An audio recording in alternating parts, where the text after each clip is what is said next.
This is my legacy. I want to be able to tell this story. I want to find a way to live longer than my days. I would love to have these around for a lot longer, to be able to tell the story of James Byrd Jr. and the property that I live on, and my grandfather, that there were African Americans and Cape Verdeans in Osterville.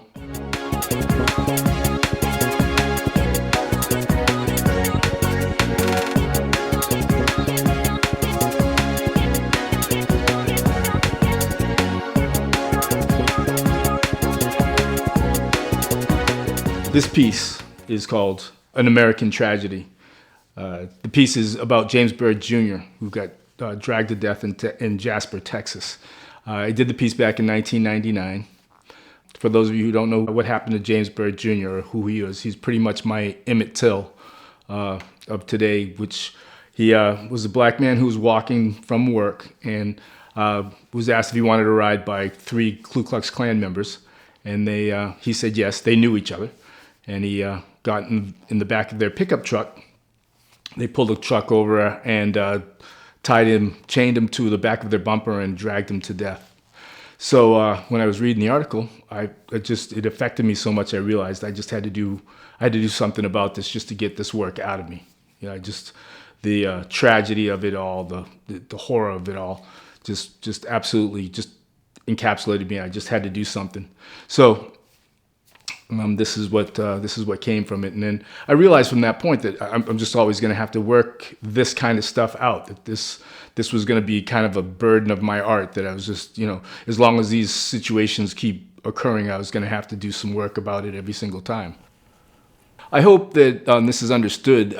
What this more specifically did, it made me realize a whole lot of differences too. It also made me realize that this is a path that I have to go down, and that probably a lot of other African American painters or people who are sensitive or minority artists have to go through. And it brought me into a whole nother conversation about, the categories of art and why there's black art, why there's, and are you going to fall into those categories, or how do you not fall into those categories? How do you break the lines and be able to paint all over what you want to paint? But I also realize that there's things that I have to paint. It's not even what I want to paint. I have to paint these things. And this is what this painting has taught me, is that there's going to be things that you have to paint. And it's specifically because you are who you are.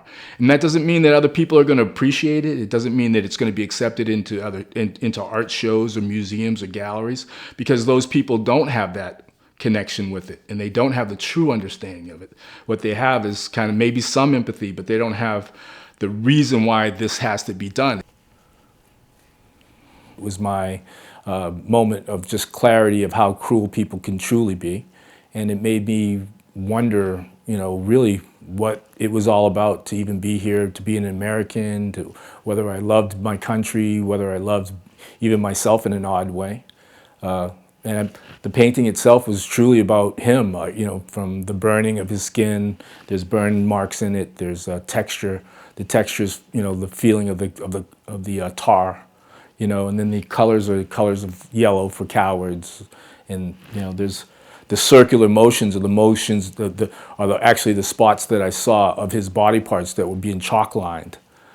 So when the photograph of the scene, the crime scene, instead of it being one chalk lined person, there was a whole bunch of little circular chalk lines. And through it all, actually, I could see how I could put the body together through all the chalk lines. And I almost saw a figure hovering above it. And so I just wanted to get that image out of my mind and out of my soul. And I needed to work it out. And this was the beginning of it. And so, of course, when George Floyd got murdered, it was, it came back again. And it keeps coming back again and again and again, and I keep working it out. It's something I'm going to have to continue to work out. I go at it really conceptually first.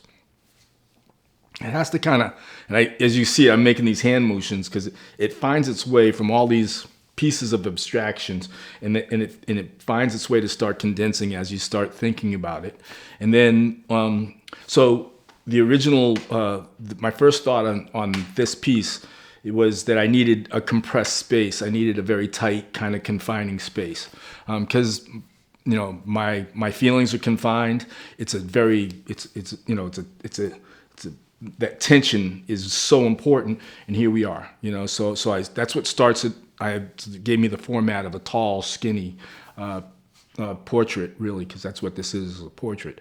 And so that, therefore, the conditions forced me into to breaking things down. And then now that I have this tall, long format, it's kind of like, where are you going to break the piece up and so that it can visually be read? I want people to still like it, so the composition has to be of some kind of make some kind of sense, or be of some kind of cohesiveness. So I broke these things down into some segments, and then from there I work segment to segment, trying to go, okay, well, make sure this relates to the bottom, the top, the center does what it does. How do I get my symbols in here to make it, compressing this, burning that? And it's almost like, the best thing I can compare it to is a chef, that kind of had an idea of a meal, but it's all over the place.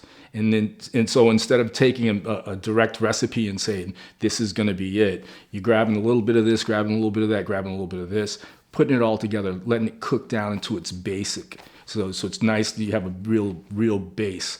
And then from that base, I extract what I need so it rises up, and that's usually when the piece is done, or close to done. It's a piece that, it's hard to live with because of what it's all about. But that's my life. There's things I feel it's just hard to deal with, and you just have to. So I'm painting that. I think that as an artist, if I'm not relying on a level of just pure honesty, that I've lost the battle. So my idea of painting and my idea of making artwork is just making the best possible art that I possibly can. And the only place I know where that exists is it's internal. It's in your soul and your heart. So instead of kind of doing it for another reason, I do it all for myself, really.